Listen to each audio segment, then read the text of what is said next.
ان الحمد للہ والصلاۃ والسلام علی رسول اللہ اما بعد اللہم صلی وسلم وبارک علی محمد صلی اللہ علیہ وسلم۔ دیکھیے حضرات، اللہ رب العزت نے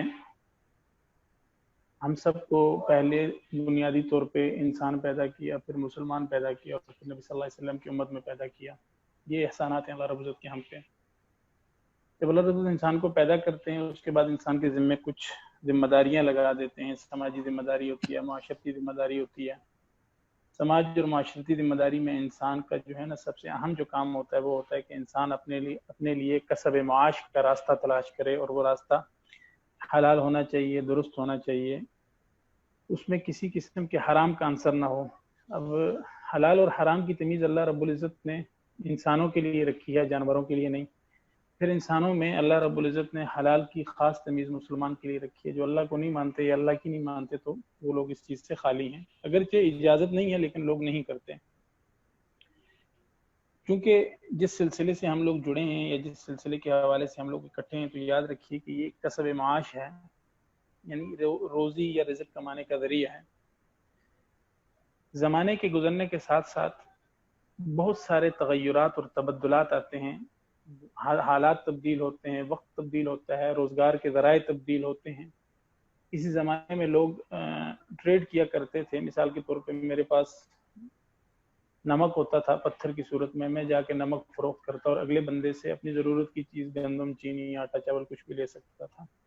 یہ بالکل ابتدائی زمانہ میں جب انسانیت کی ابتدا ہوئی تو یہ طریقہ تھا ٹریڈ کا۔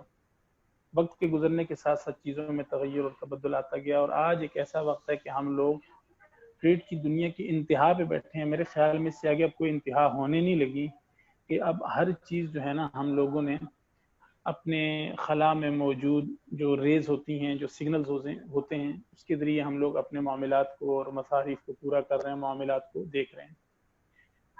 یہاں تک تو کسب معاش کی بات تھی۔ اب کسب معاش کے مختلف طریقہ کار ہوتے ہیں۔ بسا اوقات لوگ فزیکلی ٹریڈ کرتے ہیں، بسا اوقات پیپرز کی ٹریڈ ہوتی ہے، بسا اوقات جو ہے نا جیسے آج کے دور میں ڈیجیٹل ٹریڈ کا زمانہ ہے، ڈیجیٹل انداز سے، ڈیجیٹل طریقے سے لوگ جو ہے نا روزگار کر رہے ہیں۔ یہ جو ہمارا سلسلہ ہے یہ بھی اسی سلسلے کی ایک کڑی ہے، اور ایک آخری اور اہم کڑی ہے، یا ممکن ہے اس سے آگے بھی کچھ لیولز ہوں، لیکن ظاہراً اس وقت موجود جو دنیا میں نظام ہے اس نظام کے اعتبار سے یہ سب سے زیادہ اہم اور سب سے زیادہ شاید متناہی انتہا والی کڑی ہوگی۔ ہمارے معاشرے میں، چونکہ پاکستان کے معاشرے میں یا بر صغیر پاک و ہند کے معاشرے میں بنیادی طور پہ ٹریڈز کی جتنی بھی صورتیں موجود ہیں، ہم لوگ شاید یورپ سے یا امریکہ سے اپنی ٹریڈز کی پوزیشن کے پوائنٹ آف ویو سے بہت پیچھے ہوتے ہیں۔ جب تک یہ چیز چلتے ہمارے سماج میں پہنچتی ہے تب تک جو ہے نا یہ چیز اتنی یوز ٹو ہو چکی ہوتی ہے، لوگوں نے اس راستے میں یا اس طریقے سے اتنا نفع حاصل کر لیا ہوتا ہے کہ پھر اس چیز میں مزید نفع حاصل کرنے کی گنجائش نہیں رہتی ہے۔ اگر گنجائش رہتی بھی ہو تو وہ چیز لوگوں کی دسترس سے باہر ہو جاتی ہے، جس کی سب سے بڑی مثال بٹ کوائن ہے۔ اب بٹ کوائن بھی ظاہری طور پہ دیکھا جائے ابتدا میں جب ہمارے معاشرے میں اس کے حوالے سے سوال جواب ہوئے تو پہلے تو کانسیپٹ کلیئر نہیں تھا، اہل علم طبقے کی ہاں بذات خود کانسیپٹ کلیئر نہیں تھا کہ بھئی یہ چیز کیا ہے۔ اب جب جا کے کانسیپٹ کلیئر ہوا تو وہ چیز ایک عام انسان درمیانے درجے کے سماج کے بندے کے ہاتھ سے اور اس کے اختیار سے بہت باہر جا چکی ہے کہ 17 لاکھ یا 18 لاکھ روپے کی جو ہے نا وہ ایک آئٹم ملتا ہے، ایک سکہ ہے، اس کی جو بھی پوزیشن بنتی ہے۔ تو یہ جو ہمارا سلسلہ ہے، اگرچہ ہمارے ملک میں وقتی طور پہ یہ اتنا معروف نہیں ہے، لوگوں کو اس کی ہاؤ نو نہیں ہے، اس کی وجوہات بہت ہیں، الٹریسی ریٹ بھی ہے، اور اس کے ساتھ ساتھ جو ہے نا لوگوں کا رجحان اس طرف نہیں ہے، لوگوں کا شغف نہیں ہے اس طرف۔ اس وجہ سے ممکن ہے جب آپ سوسائٹی میں کسی سے بات کریں تو وہ اس کو مذہب کے پیرائے میں بھی پرکھے گا، سماج کے پیرائے میں بھی پرکھے گا، اور بہت سارے لوگ ایسے بھی ہوں گے جنہوں نے اس سے قبل اس طرح کے معاملات سے کوئی نقصان اٹھایا ہوگا بوجہ دھوکے پن کے، یا بوجہ اپنی مقصد، یا میری جو گفتگو کرنے کا جو مجھے آپ حضرات نے کہا ہے وہ میں مذہبی پیرائے سے کروں گا۔ ہم اس کو بہت آسان انداز میں یوں سمجھ سکتے ہیں کہ یہ بھی ایسا ہی ہے جیسے ہم لوگ کسی دوسرے ملک جانے کے لیے اس ملک کی کرنسی خریدتے ہیں، ٹھیک ہے نا جی، امریکہ جانے کے لیے ڈالر خریدتے ہیں، سعودیہ جانے کے لیے ریال خریدتے ہیں، وغیرہ وغیرہ۔ تو جب ہم ایک طرف یہ کہتے ہیں کہ یہ دنیا پوری کی پوری گلوبل ولیج ہے، ٹھیک ہے نا جی، پوری کی پوری دنیا کو ہم جب ایک گلوبل ولیج کا تصور دیتے ہیں، اور یہ مصدقہ تصور ہے، اس سے کوئی انکار نہیں ہے، کہیں بھی کسی بھی مذہب میں یا کسی بھی سماج میں اس چیز سے انکار نہیں کیا جا رہا۔ اسی اعتبار سے آج اور خصوصاً اس سال میں یعنی 2020 میں ہمیں دنیا کے معروضی حالات سے یہ چیز سمجھنے میں مدد ملی ہے کہ ہم جہاں پہ گلوبل ولیج میں رہ رہے ہیں وہاں پہ معاملات بھی گلوبل ولیج والے ہی ہو گئے.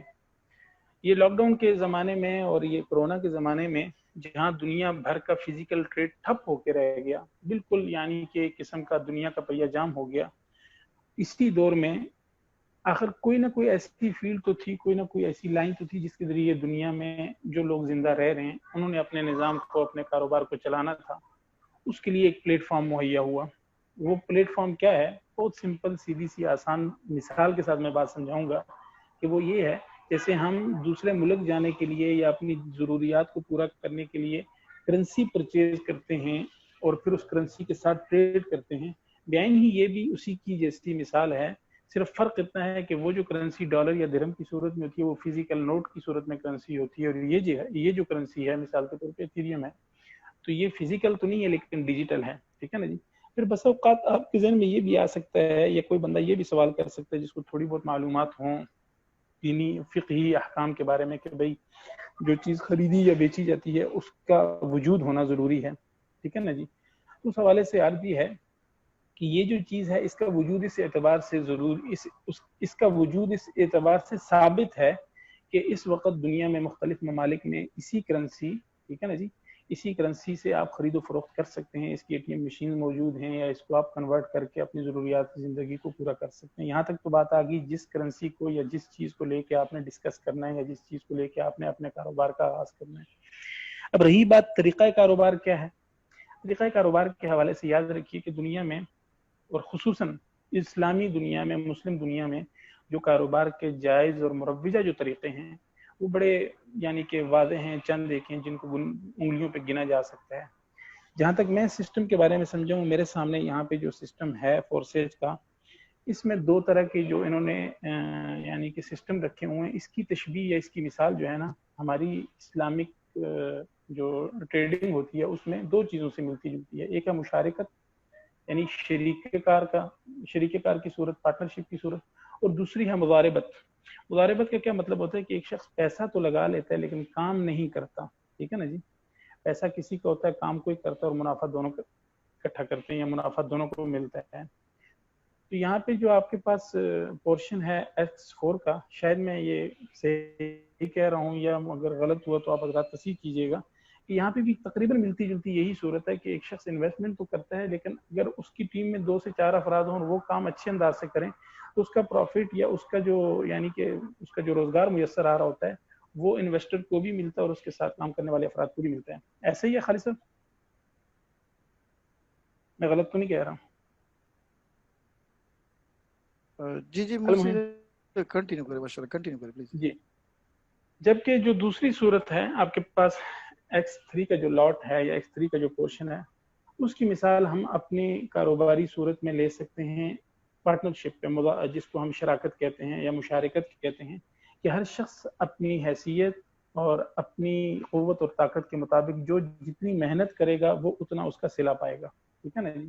بظاہر اب تک جو سسٹم میں نے دیکھا ہے یا جو آپ حضرات نے اب تک اس سسٹم کے بارے میں بیان کیا ہے یا جو دکھایا ہے یا میں نے انٹرنیٹ کے ذریعے پڑھا ہے، مجھے ظاہراً اس میں کوئی ایسی بڑی واضح چیز نظر نہیں آئی جس کو میں شریعت کی بنیاد پہ یہ کہہ سکوں کہ بھئی یہ ناجائز ہے. دیکھیے کسی چیز کے ناجائز ہونے کے پیچھے دو وجوہات ہوتی ہیں. بڑے واضح الفاظ میں دو چیزیں ہوتی ہیں، یا تو وہ سود ہوتا ہے، شریعت نے اس کو حرام کہہ دیا سو وہ حرام ہے، یا وہ قمار ہوتا ہے، قمار کہتے ہیں جوئے بازی کو، یا وہ جوا ہوتا ہے. ٹھیک ہے نا جی. تیسری چیز ہوتی ہے جس کو غرر کہتے ہیں، دھوکہ. عام طور پہ یہ تینوں چیزیں کاروبار میں حرام ہیں، یہ کسی بھی اعتبار سے حرام ہے. اب یہ جو سسٹم ہے اس سسٹم میں یہ تینوں چیزیں نہیں ہیں. نہ تو اس میں کوئی ربا ہے یعنی کہ اس میں کوئی سود ہے، نہیں، ایسا نہیں. دوسرے نمبر پہ اس میں کوئی یعنی کہ جوا ہے، نہیں بھائی جوا بھی نہیں ہے. اگر جوا ہے یا کسی کے ذہن میں ایسی کوئی مثال ہو تو ضرور بے شک وہ لکھیں، انشاءاللہ اس کو ڈیفائن کروں گا. تیسری چیز ہوتی ہے غرر، دھوکہ، کہ بھئی اس میں کوئی دھوکہ ہے. مثال کے طور پہ میری انویسٹمنٹ ہے یا میں $150 لگاتا ہوں یا اس کے ذریعے کام کرنا شروع کرتا ہوں، ایسا قطعا نہیں ہوتا کہ مثال کے طور پہ وہ $150 ہوا میں اڑ جائے اور کوئی شخص دھوکہ دہی کے ذریعے مجھ سے وہ ہتھیا لے. لیکن دنیا میں جتنے بھی کام کاروبار ہوتے ہیں، کوئی چھوٹا پروجیکٹ ہو یا بڑا پروجیکٹ ہو، اس سے پہلے اس کی شرائط متعین کی جاتی ہیں. اب جب آپ اس سسٹم میں داخل ہوتے ہیں، داخل ہونے سے پہلے جو ہے نا آپ کے سامنے چیز کو رکھا جاتا ہے، بیان کیا جاتا ہے کہ بھائی اس کی یہ ٹرمز اینڈ کنڈیشنز ہیں، ٹھیک ہے نا جی. اب وہ ٹرم اینڈ کنڈیشن جو ہیں وہ آیا حلال ہیں یا حرام ہیں، اس پہ بحث ضروری ہے، اس لیے کہ ہمارے سامنے اس سسٹم کی جو ٹرم اینڈ کنڈیشن آپ حضرات نے بیان کی ہیں اس میں ظاہراً کوئی بھی ایسی چیز نہیں ہے جس کو ہم نقطۂ بنیاد بنا کے یہ کہہ سکیں گے بھئی یہ شرع کے مخالف جاری ہے کہ اس میں دو افراد میں سے کسی ایک کا حق مارا جا رہا ہے، ٹھیک ہے نا جی. ایک یہ غرر والی کہانی بھی اس سے نکل گئی، یعنی دھوکے والا سلسلہ بھی نہیں ہے. باقی اس نے اپنی ٹرم کنڈیشن بالکل اوپن رکھی ہے کہ بھئی یہ اوپن سسٹم ہے، اس کے ساتھ آپ اپنا معاملہ کر سکتے ہیں، ٹھیک ہے نا جی. اس میں 3 حصے ہوتے ہیں جس میں سے 2 حصے آپ کے پاس جاتے ہیں، تیسرا حصہ یا مثال کے طور پہ اس کے 4 حصے کر لیے جاتے ہیں، 2 حصے آپ کے پاس آتے ہیں، تیسرا آپ کے اپ لائن کے پاس جاتا ہے. سروس چارجز جو ہیں وہ دنیا میں مروجہ نظام کے اندر جو ہیں وہ چیز کو مصدقہ تسلیم کیا گیا ہے، وہ کم از کم اسلامی جو ہماری فقہ احکام ہے اس میں اس چیز کی اجازت ہے جو سروس چارجز کی بنیاد پہ کسی بھی صورت میں کہیں بھی کسی بھی سسٹم میں کرتے ہیں. تو یہ جو اتنی ساری اب تک میرے سامنے معلومات اس سسٹم کے بارے میں آئی، اور میں نے اپنی سطح پہ اس سے قبل جو یعنی اس طرح کی معلومات آتی رہی ہے، اس سے قبل اس طرح کے اس سے ملتے جلتے اس کے ظاہری خاکے سے ملتے جلتے جو سسٹم یا نیٹ ورک آئے تھے ان چیزوں کو دیکھا، اور اس میں لوگوں کے ساتھ جو معاملات ہوئے اور اس چیز میں جو چیز نہیں ہے وہ جو پچھلے سسٹم میں تھی یا پہلے سسٹم میں تھی، تو ان سب چیزوں کو مد نظر رکھتے ہوئے اب تک الحمدللہ میں دلی طور پہ بحیثیت دین کا طالب علم ہونے کے ناطے میں مطمئن ہوں، ٹھیک ہے نا جی، کہ اس میں الحمدللہ نہ تو دھوکہ ہے، نہ فراڈ ہے، نہ ربا ہے، نہ سود ہے، نہ جوا بازی ہے، نہ قمار ہے، ٹھیک ہے جی. ایک بات. اور دوسری بات یہ ہے کہ اس میں آپ کو اختیار دیا گیا ہے کہ آپ نے کس ذریعے سے کمائی کرنی ہے. اس میں آپ کو اختیار دیا گیا ہے کہ آپ نے کس ذریعے سے کمائی کرنی ہے. تو جب ساری چیزیں اتنی واضح ہوں، ٹھیک ہے، اس کے بعد کم از کم جب تک کوئی صحیح اہل فن اس بارے میں کسی نقطے پہ اعتراض نہ اٹھائے ٹیکنیکلی یا فزیکلی یا جو بھی اس سسٹم کا طریقہ کار ہے یا جو بھی اس سسٹم کا طریقہ کاروبار ہے، کوئی صاحب فن اس پہ جب تک کوئی اعتراض نہیں اٹھاتا تب تک ہم دلی طور پہ اطمینان کے ساتھ اس سسٹم میں الحمدللہ کام کر سکتے ہیں. ہاں اگر کسی طرف سے کوئی اعتراض آتا ہے اس قسم کا تو آپ حضرات سے پہلے بھی میں نے گزارش کی تھی، میں اب بھی دوبارہ گزارش کی دیتا ہوں کہ آپ حضرات بلا تکلف مجھ سے رابطہ کر سکتے ہیں، اس بھائی کا سوال مجھ تک پہنچا سکتے ہیں، ان کو نمبر دے سکتے ہیں. انشاءاللہ میں کوشش کروں گا کہ قرآن و سنت کی روشنی میں جو ہمارے پاس کاروبار کے احکام ہوتے ہیں ان احکام کے ذریعے اس چیز کو ہم لوگ کنکلیوڈ کر سکیں. جزاک اللہ خیر. السلام.